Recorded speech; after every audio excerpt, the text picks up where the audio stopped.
Mein Sohn war sehr klein. زوی مې ډیر کوچنی او لور مې 15 کلنه وه. ډیره ویریدلې وم چې کوم ناسم کار ونه کړم. ځان ته مې ډاډ نشو ورکولی چې سمه لاره مې ټاکلې ده که نه.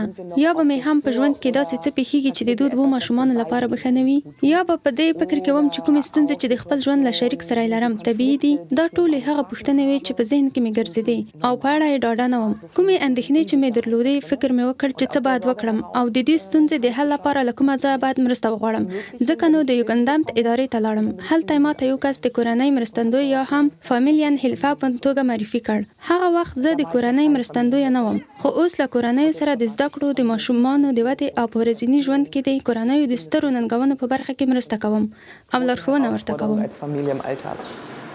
Hallo, ja, schön, dass Sie da sind. Danke. Kommen Sie rein.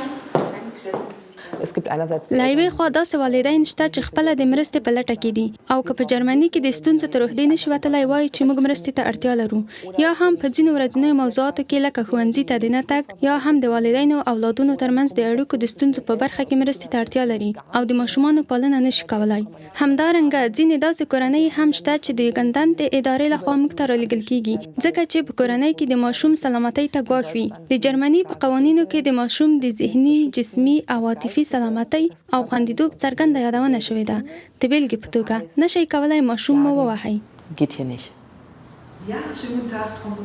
ځینې داسې پیښې هم شته چې د فامیلین هیلفا او کورنۍ ترمنځ همکاري او همغږي په سمه توګه پر مخ نه ځي. که نشئ کولی چې د مرستندوی سره د حل لاره پیدا کړئ، کولی شئ له یوګندامت سره په اړیکه کې شئ او وګورئ چې آیا هغوی کولی شي په قضیه کې د داخلو ټولو کسانو لپاره د حل لاره پیدا کړي.